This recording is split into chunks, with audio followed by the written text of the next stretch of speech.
ஸ்ரீ மாத்ரே நமகா. சென்னை அடையார் சர்வசக்தி பீடத்திலிருந்து அருள்வாக்கம்மா ரேணுகா தேவி.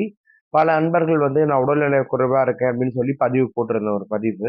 அதை பார்த்துட்டு நிறைய பேர் எனக்கு விசாரிச்சுங்க, உடம்பு முடியுமா இருக்குது, நான் உங்களுக்காக பிரார்த்தனை பண்ணிக்கிறேன், உங்களுடைய உடல் சீக்கிரமே தேர்வுன்னு சொல்லி நிறைய பேர் ஆறுதல் எல்லாம் சொன்னீங்க. அந்த ஆறுதல் வார்த்தையே என்ன ஓரளவுக்கு பாதி இப்போ எனக்கு குணம் ஆயிருக்கு. உடம்பு ஓரளவுக்கு பரவாயில்ல.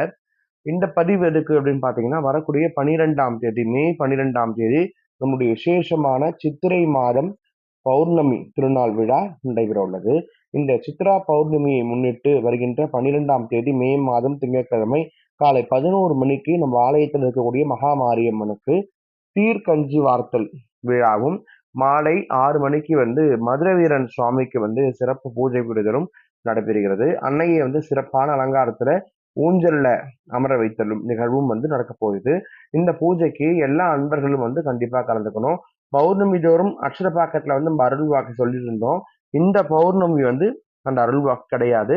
இப்பதான் அக்ஷரப்பாக்கம் ஆலய திருவிழா முடிஞ்சதுனால இந்த வரக்கூடிய பௌர்ணமி சித்ரா பௌர்ணமி மதுரை வீர சுவாமி பூஜையும் மாரியம்மன் பூஜையும் நம்ம ஆலயத்துல நடைபெற போது. அனைத்து அன்பர்களும் கலந்து கொண்டு அன்னையோடைய அருளுக்கு பாத்திரமாக்கும்படி அழைக்கிறோம். அனைவரும் வாருங்கள், அன்னை அருள் பெறுங்கள். சர்வம் சிவசக்தி மயம்.